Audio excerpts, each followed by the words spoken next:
Nesse conteúdo aqui, vamos falar sobre recursos administrativos, estrutura jurídica, de julgamento, competência, hipótese de cabimento e prazos. Certo? É um conteúdo bastante completo para que você possa entender um pouco do caminho dos seus processos via administrativa e via recursal. Tá bom?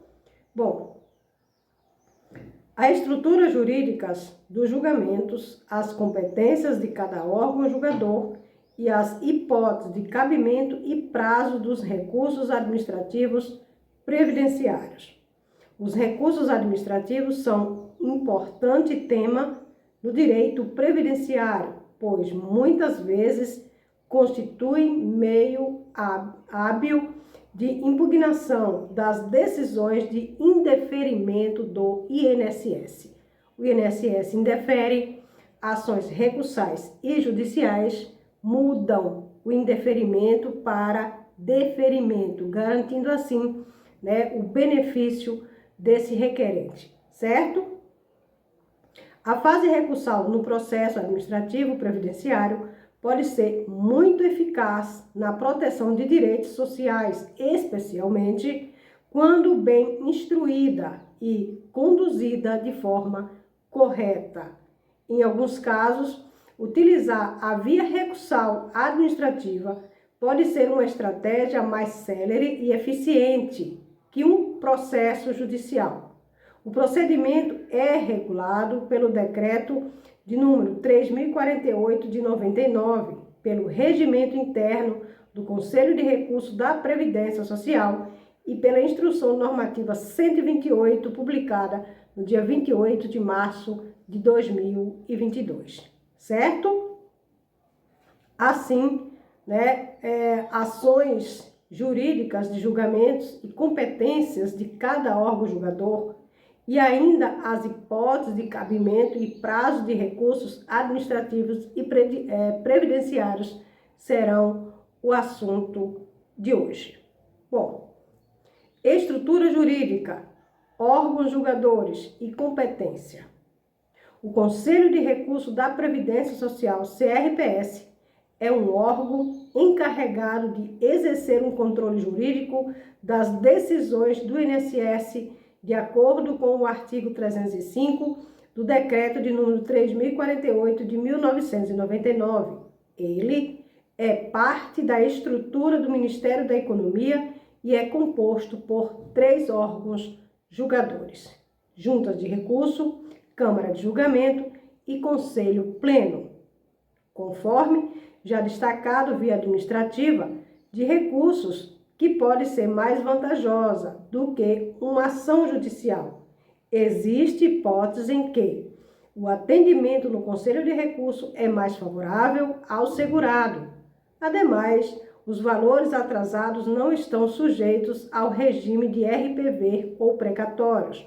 A competência de cada órgão julgador, através do Conselho de Recurso, é a seguinte, certo? Quando você tem a sua ação resolvida diante do Conselho de Recurso, os atrasados que se referem à ação administrativa que foi indeferido, você recebe, assim que o seu processo é liberado, julgado, não há mais recurso do INSS e é concedido. Já em uma ação judicial, esses atrasados passam a ser RPVs, que são liberados mês a mês, de acordo com o julgamento da competência, mas é um valor que pode chegar até 60 salários mínimos, hoje, de R$ 79.200, R$ 79.200, certo? Já o precatório é pago ano a ano e ultrapassa o valor de 60 salários mínimos, tá bom? Órgão de competência de recurso ordinário, no caso, o Conselho de Recurso, Compete às juntas de recurso julgar as decisões de indeferimento, mais conhecida como negativa, negado, não proferido, dos pedidos de benefícios previdenciários, proferido pelo chefe da Agência da Previdência Social, APS, do Instituto Nacional do Seguro Social, INSS. Já a competência da Câmara de Julgamento, o CAG, né, muito conhecido como CAG, recurso especial. Nesse caso, com sede em Brasília, as câmaras de julgamento possuem competência para julgar em segunda instância os recursos interpostos contra a decisão proferida pela junta de recurso que infringirem a lei do regulamento, anunciando um ato normativo ministerial. Então, o que foi decidido na primeira instância, se houve essa negativa, do mesmo jeito que já veio do Conselho de Recurso, do INSS, a segunda instância pode mudar esta história, garantindo assim o direito ao beneficiário, certo? Já a competência de Conselho Pleno, o Conselho Pleno é responsável por uniformizar as jurisprudências previdenciárias através de enunciados, além de outras competências estabelecidas pelo regime interno do Conselho de Recursos da Previdência Social, com base no artigo 303 do inciso 4 do Decreto 3.048 de 99, certo? Já no caso, recursos cabíveis, né? Dessa forma, entre com o recurso administrativo disponível, que é, primeiro passo, um recurso ordinário, quando é analisado de forma inicial, né? Recurso especial, quando há uma negativa do recurso ordinário, e recurso contra a decisão que não acolhe a alegação da suspeição suscitada pelo interessado.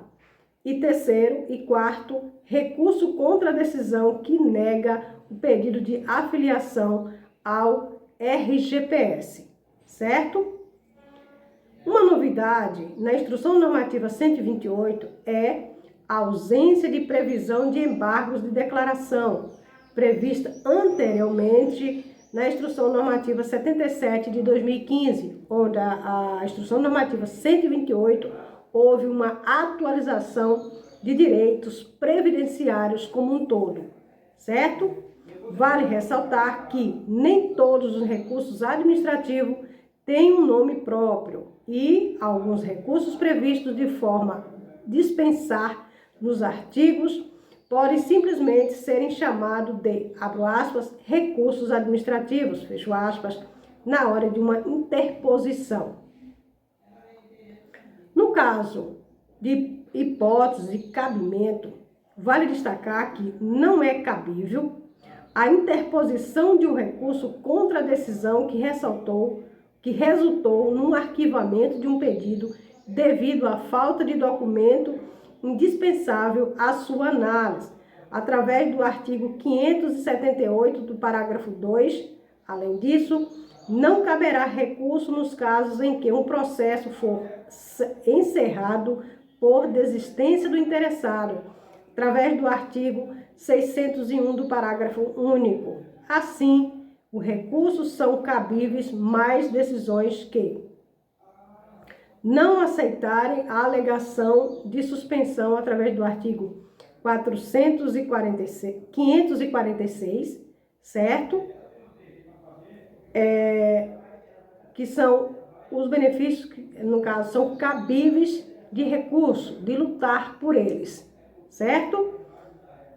Negarem o pedido de afiliação do RGPS como segurado facultativo, através do artigo 148, e concluir um requerimento administrativo do artigo 576. Prazo para interposição, julgamento e cumprimento. De acordo com o artigo 580 da Instrução Normativa 128 de 2022, o prazo para interposição de um recurso administrativo, ordinário ou especial, é de 30 dias. Como eu falo sempre sobre os editais de notificação do INSS, que está sendo publicadas desde o mês de julho de 2022, onde há um chamamento do INSS, uma convocação do INSS para interposição de recurso, né? Nos demais casos, a regra gera também em torno de 30 dias, com exceção do prazo de 10 dias para recorrer da decisão que não acolher a alegação de suspeição do artigo 546 do parágrafo único. Dessa forma, a contagem de prazo começa a partir do momento da notificação da decisão, seja por e-mail, Meu INSS ou INSS digital. Quanto ao prazo para julgamento, o provimento de número 99, do dia 1º de 4 de 2008, fixa o prazo máximo de 85 dias para a tramitação dos processos na Junta de Recursos e nas câmaras de julgamento, desde que a sua chegada na secretaria da instância julgadora até o encaminhamento final ao órgão de origem. Assim, passando desse prazo, o interessado pode recorrer a um mandado de segurança para obter o julgamento do caso com mais pressa, com mais rapidez. Por fim, o prazo para cumprimento dessas decisões no Conselho de Recursos da Previdência Social é de 30 dias, contado a partir da data do recebimento do processo. Em caso de não cumprimento, é facultado à parte prejudicada formular uma reclamação mediante ao requerimento instruído com cópia da decisão e descumprida e outros elementos necessários à compreensão do processo, dirigido ao presidente do Conselho de Recursos a ser processada pela Coordenação de Gestão Técnica. Assim, nessas hipóteses, também é cabível a impetração de mandado de segurança, certo? Então, tudo isso faz parte do caminho a percorrer o seu processo em fase recursal. Mas, infelizmente, todo esse prazo hoje não está sendo cumprido. Mas quem sabe um dia tudo volta, pelo menos, se não tiver condições de voltar ao normal, que volte, no quase normal. Não existe esse quase, ou é ou não é, mas vamos esperar sempre o melhor, Um grande abraço, espero ter ajudado, ter tirado as suas dúvidas e até o próximo conteúdo, se assim, meu Deus, me permitir. Tchau, tchau.